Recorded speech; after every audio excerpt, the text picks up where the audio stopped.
Hello, everyone, and welcome back to the Locked In podcast. I'm Taylor. And I'm Richard.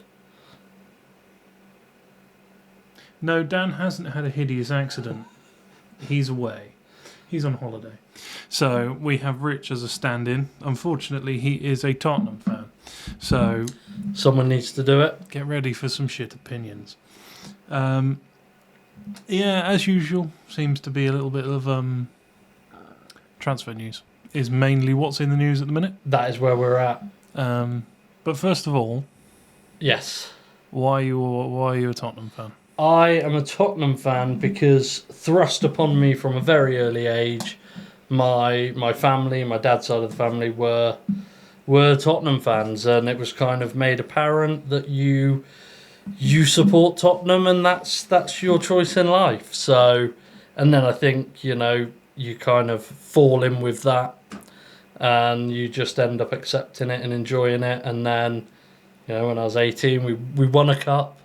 We beat Chelsea, and that was very nice. Yeah, he's 58 now. So it's been a while. It's been a while, yeah. But we managed to do it again this year. And shut up. You're not allowed to talk about that here. Which was delightful for you. Yeah, speaking of Tottenham and whatever shit business they're doing this week, they have signed Mohamed Kudus. Yes, for £55 million. It's a lot of money. Why? I have been trying to figure out. I think from the team's point of view, we needed some pace. Son is not as quick as he was. Johnson isn't rapid, and I think they needed some pace. We needed support on the wings, and in those front sort of free positions, he wouldn't have been my go-to choice if I'm honest. But I think he's young. 24, 25 years of age now, so we'll see what he does. I don't know if he starts. I don't see him starting over Johnson, and I don't really see him starting over Son. So that's mad that you just said a £55 million signing isn't going to start. It's crazy. I mean, from what I'm hearing as well, obviously you've got triggering the release clause of Gibbs White at 60 million. We'll get onto that. Sorry, we won't get ahead of ourselves, but I think on Kudus, what we've got is a quick, exciting young winger. He had, 11 goal involvements last season, which, it's not ideal. You're not it's talking... It's not like that West Ham team's full of superstars either. No. He had every chance to stand out and didn't. So I don't know... Discipline's not ideal. No. No, it's really not. I think for me, I like a shithouse in the team. I like those kind of players, but I think you can only have a few. And when you've got Romero, you've got Bentancur, you've got Richarlison up top, you've got a few people that already like to be a bit niggly, like to mix it up a little bit. And I think you start, I watched the West Ham Spurs game last season, and he got sent off in the melee where, he smashed Van der Ven in the face, threw Richarlison to the floor, and you're like, is that the type of player we need? I think you can get away with it if you're putting in 30 a season. You put up with it, but coming off 11 goal involvements, £55 million. It's a lot of money. I don't see it. I don't think that's very good business. I'm not sure either, but interestingly, I was looking the other day at the last time we had done a deal with West Ham. Obviously Spurs... 18 years ago. Spurs West Ham, obviously fierce rivalry, hate each other. So for that deal to even happen, whether that price is an inflation off of it, at one point they wanted 60. They wanted 60 or more. And at that point, I was like, "Come on, we've got to move on." This is mad because based on what? What about him denotes a £60 million transfer fee? I don't get it. It's just the only thing I think of is he has played in the Premier League. You've got some Premier League experience. For 1 year. Yeah. I think he's been there 2 years at West Ham. Is he? I'm not sure. I think he had maybe 8 involvements, maybe in his first, and maybe 11. Don't quote me on that. I'm not sure. So, do you know what I mean? He is setting the world on fire right now. But I don't know. I just think there's, you look at the Real Madrid winger Rodrigo, I hear rumours that he's available for 70 million euros. Does that not seem like better business? That's the same money. Do you know what I mean? This is what I mean. It's not... I don't know why and whether it's a Thomas Frank thing, obviously coming in of going, I have my eye on that player at Brentford and, I like him, I like the way he operates. I think I can get more out of him. I don't know. But he is 24, or I think it's his birthday this week or next week, so he'll be 25. We have seen with some players, they can be quiet and then go on to do. Mohamed Salah, was at Chelsea, was rubbish. Do you think Kudus is the same level of player as Cunha? Because it's the same sort of money that they've paid. It's a tough one. I don't think they're on the same level. I don't think they are. But what I will say is, being a West Ham player, I did not watch a lot of him last season. No. So I don't know game to game and see him outside of those goal involvements, what he's putting in. I don't know what he was doing. Obviously, I only saw him in the sort of Spurs games or maybe some of the big West Ham games against, some of the exciting teams. But I don't really remember ever sort of seeing him that much throughout the season. I know he scored a couple of bangers, but that's it. And it's like, it's a lot of money. It is. And he was part of that Ajax team, wasn't he? That the one that... I don't know if he was playing when you beat him in the Champions League, but he was playing in Ten Hag's Ajax team. Oh, what, you mean the 4-3? I don't think he would have played in that, but no. Yeah, I don't see what warrants that money. Speaking of rip-offs, fucking Morgan Gibbs White for 60 million. Apparently, he had £100 million price tag at one point. Mate, you can put a £400 million price tag on it. He's not worth... It was a release clause, though. So it was a trigger of the release clause. So whether it's, easier to do it that way, I always struggle with release clauses because as far as I'm aware, the way that a release clause works is you have to pay the whole lot up front, one hit. Not always. Most teams like that. Well, there's not much structure. Using Man United as an example, Cunha is paid over 3 years. Yeah. It's still a release clause, but it's paid over the installments. Yeah. So, Morgan's good. I thought he was phenomenal last season at keeping that midfield ticking. That's the operative word, though. Yeah. Last season. That's all you can judge on. But that's... This is the same as sign. It's one good year. Yeah. But then Cunha, do you think Cunha has had multiple... I think he's had minimum... £65 million seasons. I think he's had 2 where you could justify that price tag. Even when he was at Atletico Madrid, he was good there. He was good at Madrid. He then went to Wolves. He was the best player in that Wolves team. Yeah. I know they're not a very good team, but he was a standout player on that team. And I think he had 2 back-to-back seasons of being... You've had some very good players come through Wolves and sort of play at Wolves, but I think with the Morgan Gibbs White is, I was talking the other day and I was trying to work out how this team's going to line up and where someone like Gibbs White's going to fit. Yeah, because if you sign Gibbs White, you can't play Kulusevski in the middle anymore. You're going to have to put him back out on the right. Can you play Maddison in the middle? I don't think Maddison's good enough. That's in the question. Where do you play Bergvall? Because in my head, Bergvall's got to be one of the first names on the team sheet. He's been playing more sort of like box to box, bit of both, because he's got the engine. He's a phenomenal engine for, he's 18. I remember when I was 18, you could run all day and it was fine. But, so he's got that engine. But it's like, you're probably only going to play 3 in midfield if you're playing that sort of a system. And you're going to want, Archie Gray. How can you not play him? How can you not play Bergvall? And then you've got Maddison, Kulusevski, Bentancur, Basuma, all these other players to fit in. And then Morgan Gibbs White as well at £60 million. Now... You're not spending that money to sit someone on the bench. I was going to say, you can't spend £115 million on bench players. You can't do it. Man City can do it. Yeah. Tottenham can't. Yeah. And that's the thing is that and I think I was a bit frustrated with this season. I know obviously we signed Danzo and Matthias Tell early on, just a purchase from the loans. But there was no transfer activity for quite a while. And it was obvious that we needed that. So it was interesting to see, obviously Thomas Frank has had time with the team and has gone, this is what I think I need. And the club are backing him, which, if any of you know Spurs and know Daniel Levy, you will know that that's not always been the case. Or a lot of the time it's, I would like this player, and you end up with a player who's 3 players worse and is 15 million and not 50 million. So to see him splashing the cash is a different thing, but it's whether these players are right. And, even Gibbs White,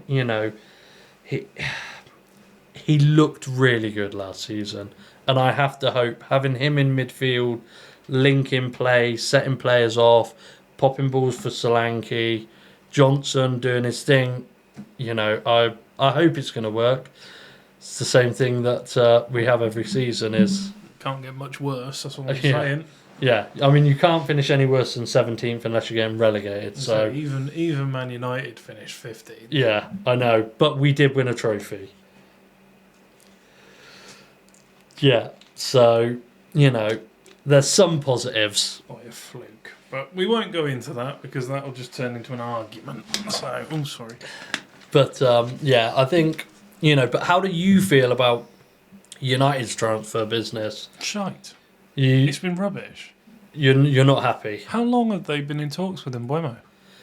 That is one that surprised me. This is the 6th week. Because, obviously Spurs, we were linked with him at one point, and Frank said he wanted to bring him with him.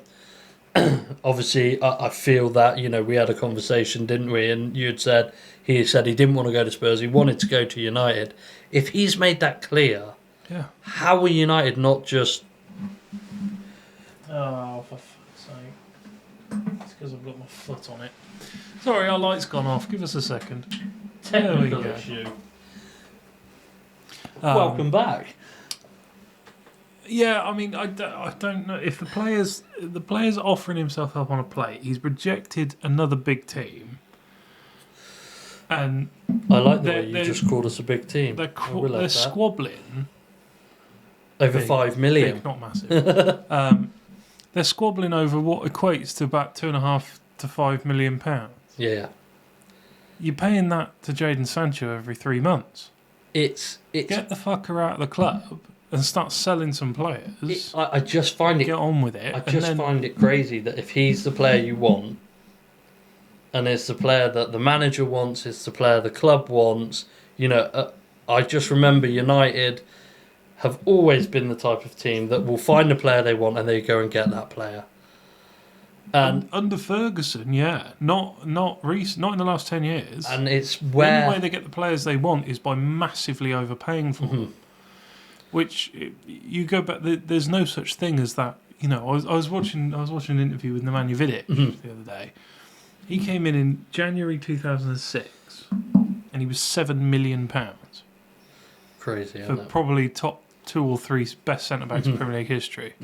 There's nothing like that anymore. Yeah. Because if that was now, even when he was at Spartak Moscow, he would have been all over YouTube. His highlights would have been on there. They would have been talking about him on TalkSport and on every YouTube channel known to man, and he would have been a £40 million player. Maybe not 40 million in 2006, but you know what I'm saying. He would have been a £20 million player. And the problem is that £20 million player then becomes a £35 million player to Man United because they know we've got the money. And it's just been a cycle of that. So we can never have a perfect transfer. The last perfect transfer window we had was the summer that we signed Van Persie, which was 2012. I think 2011, whatever it was. Yeah. That was the last one we had where we got everything we wanted. Everything, you wanted and needed. And even summers where I thought, fucking hell, they're doing some good work, well, like when they got Zlatan and Bastian Schweinsteiger in the same way, I thought, Jesus, they are going for it.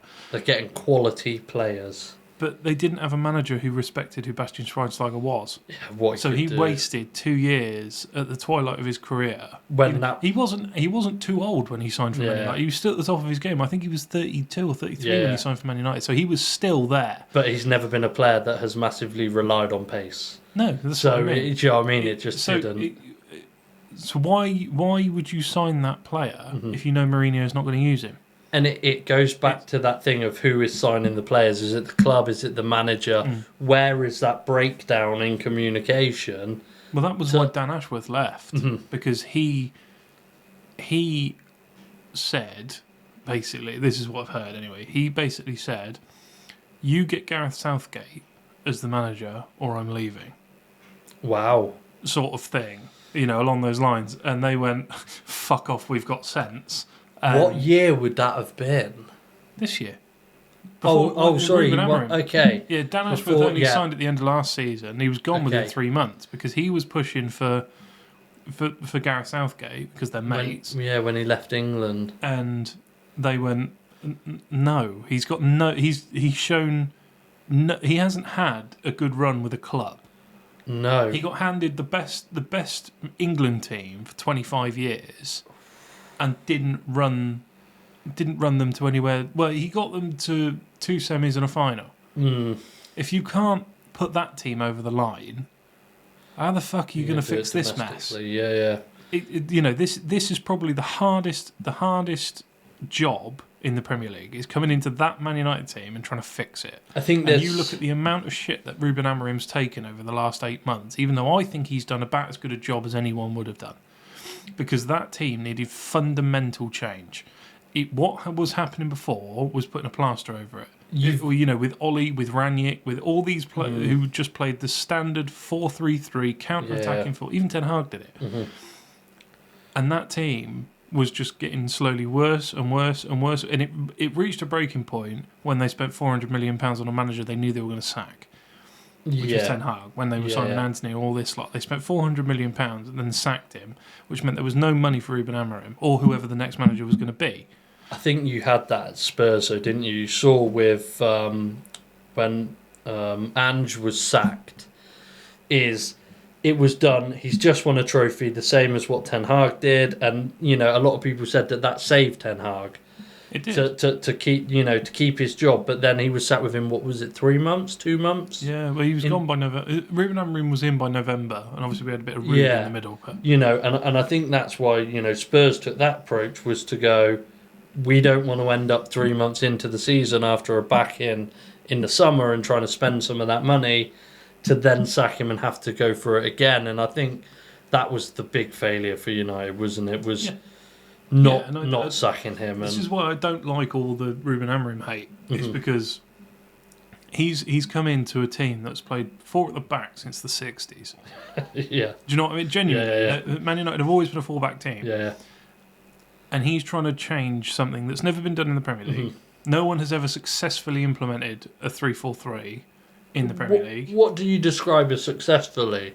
Because the only one that did do it was Conte. But that only lasted for about 18 months, and then it all fell apart. Because Nottingham Forest, they play a 3 at the back, don't they? Similar, but they play with wingers. Yeah, true. It's a weird system. I admit it's a weird system, but I like it, and I think that now they are building a pool of players that can play it. I mean, you look at what I know you don't watch Man United that much, but when they signed Dorgu, the left back, in January, he came in and he was an out-and-out left wing back, which is what they needed for that left-hand side. He came in and was one of the better players on the games he played. I loved him. And that just shows that when Ruben Amorim is given the keys to sign the players that actually fit his system, the system works. Yeah. The problem is he's shoehorning players, like Bruno, for example. Yeah. This is why I was willing to take that Saudi offer. If it was me, I would have taken it. Because he's not quick enough to play at one of the 10s, which is his natural position. And he can't defend well enough to play in a pivot, which is, Casemiro, Ugarte, that's what that position's for. He doesn't fit. Yeah. He's shoehorned. Wherever he plays, whether it's fucking false 9 striker, 10, pivot, it's shoehorning. It's just not natural. No, and that's part of the reason why Garnacho threw his toys out the pram. And you see it in the way that they, like someone like Fernandes is playing, is normally when you know your position inside out, like someone like Luka Modric, when he was at Madrid and that, he knew his position so well that he never had to think. He could just react, he could just do stuff. Mm-hmm. When you see Bruno playing well, is when he's playing in his natural position that bit further and can just do what he wants. And, now he's having to think and go, where do I need to be? Where do I need to be? What do I need to do? And in that time, he's then going to get lost in the game. And that is what happens. I mean, I think he's adjusting. But who would you have? Like, who would be, obviously you're saying that you don't think your transfer business, has been enough. What do you think you need? What would you like to see? Loads of stuff. We need at least another 10, which I thought was going to be in Mbuemo, but now I'm not 100% sure. Mate, if they don't get that deal over the line, I'm going to be amazed. They need at least one striker. Mm-hmm. They need a centre midfielder. They need a right back. They need a goalkeeper, and they probably need one more centre back. I mean, that's probably £250 million, isn't it? Exactly. It's 250 million that they don't have. Yeah. And you've got 5 players that have now put in transfer requests. I don't know if this is. I don't know if it's 100% true, but I know Garnacho, Rashford, Sancho, and Anthony will almost certainly be true. Well, from my understanding, and why I don't believe they've put in a transfer request, is maybe they have said we will leave, but I don't think, because as soon as you put in a transfer request, the way that deals are structured, it means they forego any further payments. So, obviously, normally when a player leaves, like if Rashford leaves, he's what, 300 grand a week, 350? Something like that. Normally, if he's got, say, 2 years left on his deal or 3 years, whatever it is, if he goes, okay, Barcelona have offered this, okay, you're going to Barcelona, and he goes, well, I don't want to go to Barcelona. If you want me to go to Barcelona, you have to pay me 40% of my contract that's left. Yeah, it's what Harry Maguire tried to do. If you put in a transfer request, you cannot do that. You forego any further payment. So why would they do that? Unless they are at that absolute point of going, I don't even want the money, I just want to be out of here. And I think Anthony is the most likely to be like that, because he clearly isn't happy at Man United. But he lit it up in Spain. He's the one. Yeah, but we've seen what he can do in the Premier League. He went into that. Yeah. He went into the Spanish League and immediately was good. He didn't come into the Premier League and be immediately good. They play with a proper right winger. It's his position. He likes it. I wish him all the best. I'm really gutted that he didn't work out. Yeah. Because, you know how much I sung his praises when he signed, and I was really excited about him because, we were getting that player from Ajax. He was the player. I would have liked to have seen what he could have done, because I remember, the first game when he was doing the 360s and I was like, this could be so exciting for the league. That was his biggest downfall, was doing that spin. And I know that I didn't mind it, because that's the player we signed. We knew he did that. 100%. It's called an Anthony spin. Yeah. We knew that's who he was signing. Nobody complains about Cruyff doing the Cruyff turn. No, the media went fucking batshit, and so did the internet. And I think it knocked his confidence. 100%. He wasn't the same player after he did that. He looked... Well, you saw the player... When he was at Ajax, he used to drive at defenders and he'd get Take past them a lot of the time. Yeah. I'm not saying he's anywhere near as good, but like Ronaldinho, do you know what I mean? He would be at them. He's nowhere near 1% of Ronaldinho, but I mean that's still quite a lot. As soon as after that happened, all he was doing was running up the wing, cutting back, passing it back, and I think cutting every single time. It comes back to the same thing, doesn't it? About having that, not then knowing you're wrong, not knowing what you should be doing, can be doing. I think the best players, and I always say to my son is it's fine, listen to your coaches, do what they say, but at some point you have to have the natural ability and the natural thought process to just do what is right. These players are some of the greatest athletes, in football and in sports, and you go, they know what they're doing. Nobody would go to Ronaldinho and say, you need to play this kind of way, and as you well know, he's my greatest player, my most favourite player to watch, loved everything about him. And I think you didn't need to coach him. You just went, you're going to play in this area. These are kind of the things that, we need to look out for. And then you just go, but you go and do what you do. Yeah. And I think that's the Anthony, is you kind of go, right, let's play a system where we know what type of player he is, free him up and say, you go and do what you do. Because he could have been, not Ronaldo, but, have had that impact on the team where he could have come in and been a game changer. Well, he signed at 21 or 22. He was young. He had time. Yeah. But he's 24 now, and it's like he's still young, but there's no synergy between him and Man United anymore. He doesn't want to play for them. They don't really want him. The fans don't want him, and I hope he goes somewhere that he's appreciated, he's allowed to play, and we can see what he can do. I just hope they get the money back for him. Because you're never going to get... I mean, what did you pay for him? 80? No. I just mean the amortisation money, so we don't actively lose money on him. Yeah. Because at the minute, I think what's left is 40 million euros. Okay. And I think fucking setting Kudus as a precedent, I think after the season he's had, he's worth at least 40. You know what I mean? I think so. And I think you won't... I don't think you'll struggle to get it. No, well, apparently Atletico Madrid want him. Betis obviously want him. But there's a lot of people wanting loan deals, and that's not what Man United need. They need a sale. But the other problem you've got is how much cash you can get up front. Doesn't need to be up front. But you need something to invest now, though, is all...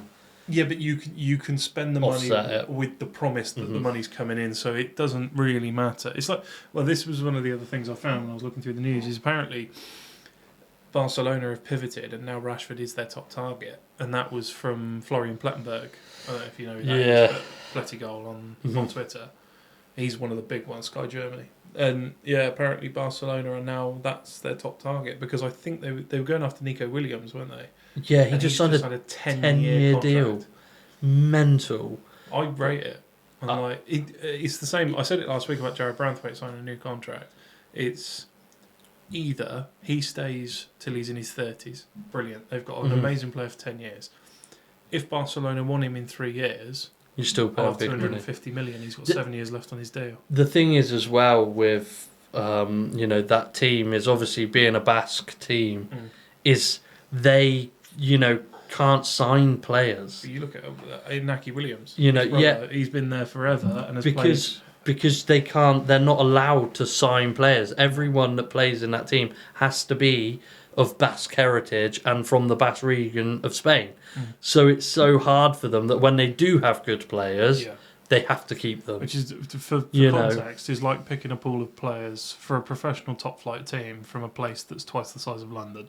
Yeah, it's a tiny region, and it's mad. And that's it, and that's how they operate, and that's how they are, and respect to him for saying, I want to stay and play for this team.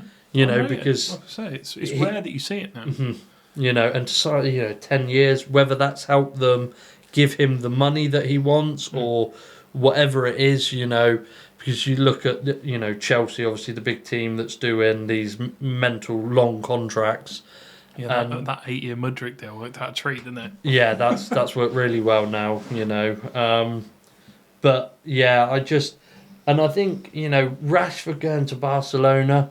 The only concern I would have is if he is 350 grand a week, they ain't paying that. He's already said he'll take a pay cut. How generous of him! Wouldn't take one for Man United, the prick. But I think, it's going to have to be a big pay cut because, I don't know what their wage bill's looking like now, but, I mean, they struggled to register, to register the players they already had. Well, they were overpaying for players that they shouldn't have been overpaying for. Right, it was like Frankie de Jong. Frankie de Jong's on like 400 grand a week. Yeah, but he subsidises half of his wages. Like, he's not been paid his wages for ages. No, I know, but I'm just saying. And there's no way he should have been given that contract. Yeah, and that's just those you look at Real Madrid, you look at Barcelona, and that's what they do, don't they? They lure everyone with these big packages, big deals, come and play for the great teams. And it's just not the same. Interesting, talking about Barcelona. Have you seen the new kid coming through the La Masia? Alex, what's his surname? Quadro? or something like that. 12-year-old kid. Have a look on YouTube at this little kid. Got nothing on JJ Gabriel, mate. I'm telling you now, I watched some reels last night, and this kid's feet is insane. It was terrifying.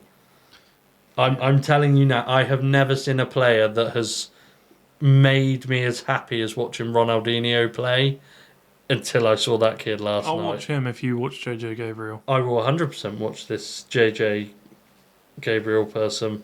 I think he's 14. Okay. Man United signed him last year, and they've had every big team in the world trying to sign him. Nice. Yeah, I like... He is insane. But yeah, definitely have a look at him. I will find exactly what his name is. But it's Alex Quadra or something like that. But he... No, I think that is the only saving grace, though, of Man United at the minute, is some of the young players they've got coming through. Obviously, they've got Chido Obi, Aiden Heaven, this JJ Gabriel, who's going to be... But here's where you hope they get a path to the first team. Oh, they will.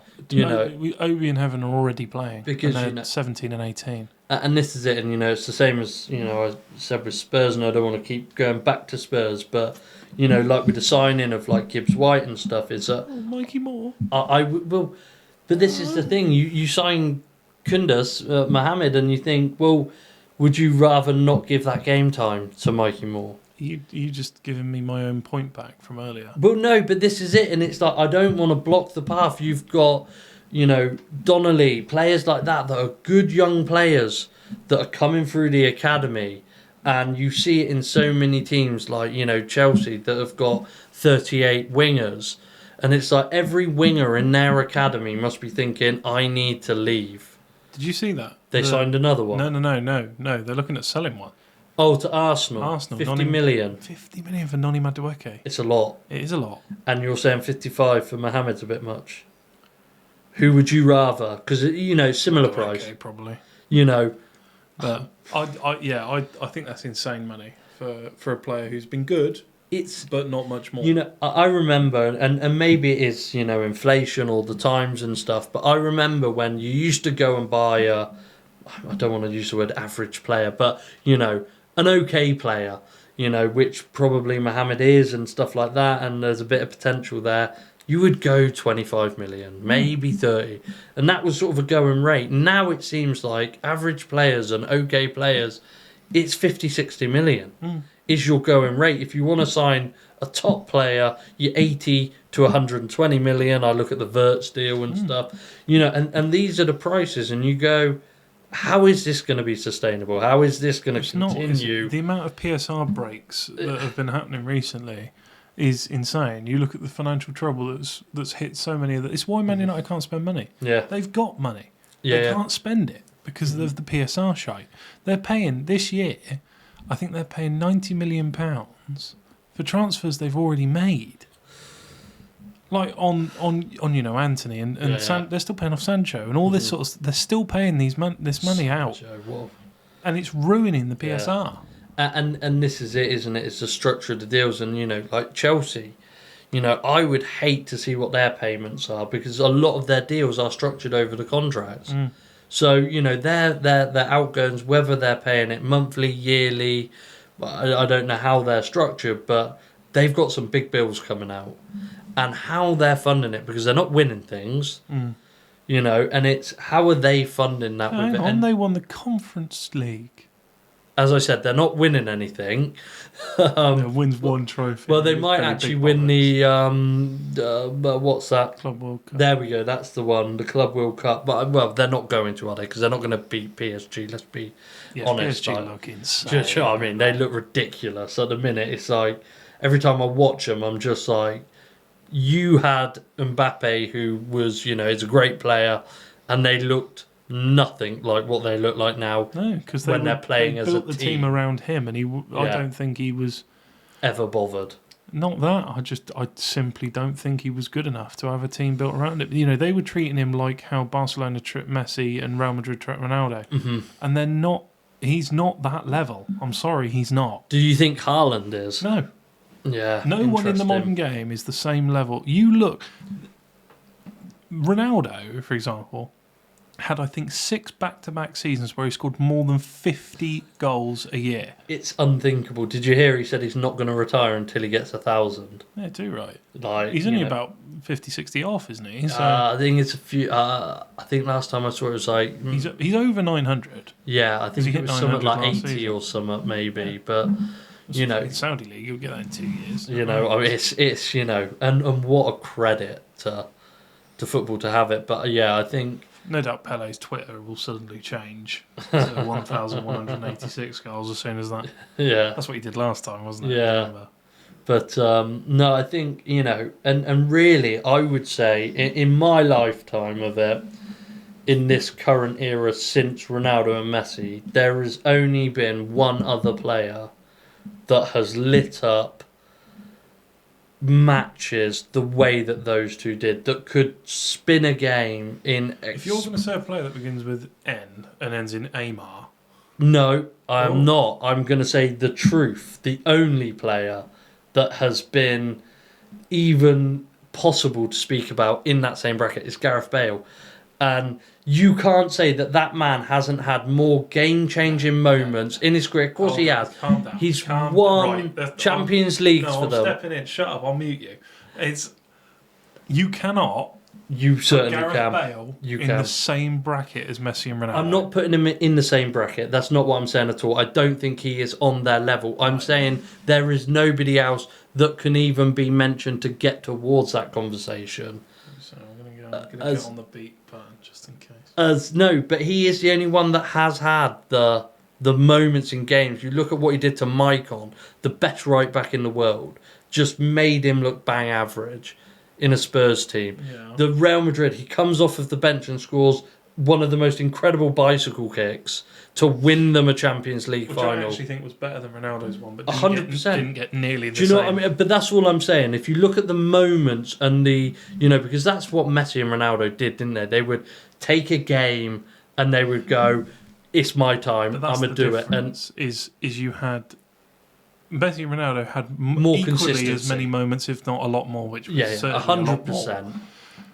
And they were scoring Yes. 60 goals a season. And I agree, They and will that's where he doesn't quite get into that bracket. I don't think there's anyone else that has, impacts as much as what he does. You put Messi and Ronaldo are in their own league. They're there. And then you have players like Bale, Suarez, Robin, Ribéry, Lewandowski. But even like Suarez, has he ever really he's done well and scored goals and stuff? And you think of Aguero. But I think with Bale is that he could pick the ball up in his own penalty box, run to the other end of the pitch, and score a worldie. You look at some of the goals he scored for Spurs. Just 40 yards smack. He was one of my non-Man United favourite players. I love Gareth Bale. And that's all I'm not saying he is on par with those, but everyone goes on about Neymar and that, and I go, what has Neymar really had done? The potential to be as good, didn't do it. But he was never committed enough. Mm-hmm. He ruined his career by going to PSG, and then he was injured all the time. Yeah. And that you look at the dedication that Ronaldo and Messi put into their career, and then you look at someone like Bale, like Neymar. They were never bothered enough. But they didn't care enough. You also look at the injury record of Messi and Ronaldo. But why do you think that is? It's incredible. It's a lifestyle, and Ronaldo has a physical age of 28. It's insane. The man's 41. He is a specimen of a human, and science should take notice. It's insane. Like he that's why I put him above Messi, and that's why I will die on that hill, is because Messi. I will admit, Messi has more God-given talent than Ronaldo. But he's tiny, that's why, and he's so small to the ground. He is naturally a better player. The ball sticks to him like glue. Someone who isn't as naturally talented is in the conversation with Messi shows the amount of hard work that's gone into getting him to that point. The amount of dedication that he has to his craft. And that's why I think to achieve and to score in all goals of his life, Messi, and to win. Well, I don't know if he won more, but he won club trophies. He did. I am in the same boat. I am more Ronaldo than I am Messi. I don't get me wrong. I love Messi. He's a phenomenal player. The ball is like glued to his foot. You know, he's unplayable at times. But Ronaldo has done it in every top league. He has also then gone, well, I'm going to go to the Saudi leagues and I'm going to show that and be an ambassador for that. You know, and look at the Club World Cup. I haven't really watched a lot of it, but I've seen a lot of the results and followed that. And the Saudi teams are whooping people, you know, and not little teams, big teams, you know. So the difference isn't as vast as everyone wants to make out. I saw a stat the other day about Ronaldo, and it was him versus Rafael. Obviously, two wingers. Pace-wise, No. So, since the year that Ronaldo joined Juventus, which I think was 2018 or 19, I think it was 19. Yes. To now, Ronaldo still has more goals. Ronaldo left Juventus in 2021. He moulds the league to his will. Do you know what I mean? And I'm not saying Messi doesn't do that. No. But he's not done it anywhere else. Look what happened when he went to PSG. He was shite. Terrible. He wasn't and even the won best a Ballon d'Or. Don't get me fucking started on that. You know what I mean? It's like, wow. But he won it at Inter Miami, didn't he? I don't. It was after the year, but he was at Inter Miami and he won. That is the biggest joke. And ever. it's like I was saying earlier: is if Dembele doesn't win the Ballon d'Or this year, like there's something wrong. Yeah. You know, because I don't. You know, they won the champion. They absolutely rinsed the Champions League. They rinsed the French league. The goals that he had. You know, the performances he was putting in. I can't see how anyone else wins it. No.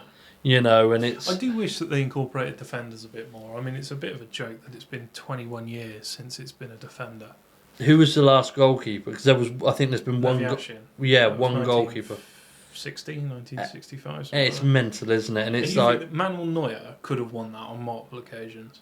Should have, I think, is the word there. I think there possibly, was one year where and it's... I've always found it really, really tough to watch that announcement because, you know, I sit there and I go, you're just giving it to people and it's... That's why I wasn't mad that it was Rodri last year. Yeah. Because at least they're recognising that you don't have to score 1 million goals. I know. It's about, the impact you're having on football. Yeah, and look what happened to Man City as soon as he got injured. Yeah.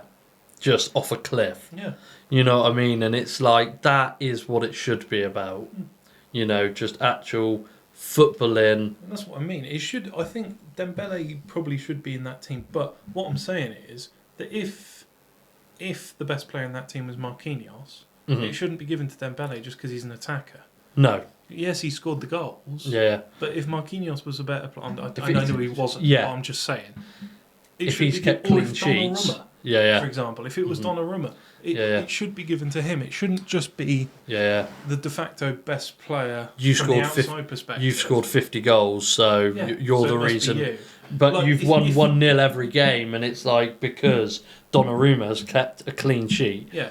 With 6 saves every match, you've scored 1 goal, and all of a sudden you're the only one talked about. And that's it. And that is also why strikers sell for more money than goalkeepers do, unless you are Kepa, in which case Chelsea sign you for 80 million. What a signing. And now Arsenal have just signed him. No one fucking talks about that one though, do they? It's all Anthony. Yeah. You know, and you go, like why this Nico Gonzalez that's apparently leaving Man City now? They signed him in January for 50 million quid and apparently he's leaving. Is that the old boy from Porto? Was it Porto? Yeah. They had Calvin Phillips for 50 million. They had Mateus Nunes for 50 million. Solid business, mate. That is. Shite. Absolute dross. And no one ever talks about it because they've got Haaland. I'm like, no, I'm sorry. That's worse business than most of what Man United do. Yeah. But Man United are scrutinised more. Because I think, people clown on like Victor Lindelof, him still being in the team. I'm sorry, in the first 2 years, they signed him for 28 million or whatever it was. For the first 2 years, he was one of the better prospects at centre back. He's been there for 8 years. He's been a dependable 3 or 4, third or fourth choice. And people clown on it. Or like when they signed Fellaini. Yeah, it was a joke of us. They were supposed to sign Bale and someone else in that window. Yeah. And it didn't happen. But Fellaini was a pretty good player for Man United, but mean, it gets memed on and scrutinised yeah. just because of who they are. Yeah, and I think, you have people realise that you can only have 12 players. That you're starting your first sub. That is your main bulk of it, and then after that, everyone else is going to be squad players. So it's like, you need players to fill that team out. So, you're not going to have it. And somebody like Lindelof that is dependable, you can trust to do a job. I'm not saying he's a good centre-back. He's an average centre-back. But you're not going to have 4 starting centre-backs. No. It's the same as what I was saying about, like Gibbs White. Is why are you signing him? If you're signing him as a starter, then that means someone else is dropping out of that team. Well, who's it going to be? Because, Bergvall, looking at him, he's not going to want to be sitting on the bench for half a year. Otherwise, Real Madrid will snap him up. Or, I heard Endrick might be on the move as well at Madrid the other day. Yeah, because he ain't been particularly great, is he? No, but again, he's another player. I'd like to see what he could do given minutes. I'm surprised he doesn't want to come to Man United. Bobby Charlton's his favourite player. Oh, mate, do it. He was born in 2005. How is Bobby Charlton your favourite? I know this is an old meme, but it's still shot. Like, why would you say that? Yeah. Stop trying to be a hipster. But I think it's going to be interesting to see what happens for the rest of the window, to see if we get any more big moves. If, I hope Liverpool are probably done now. Fucking hope so. But I don't believe it. I was speaking to a colleague earlier who's a Liverpool fan, unfortunately, and he was saying that he still wants like 4 more players. 2 strikers, a centre mid, a right back, and you go in, just, mate, what? But, and Gyökeres hasn't moved yet, Sesko hasn't moved yet, all these players, and then Arsenal talking big boy things, we're going to sign all these players, and now going after the Chelsea old boy for 50 million, that makes me quite happy. Well, anyway, we've run over time a little bit, but there we go. That's what happens. I hope you enjoyed Dan not analysing every fucking word I say for once. And we'll see you next time.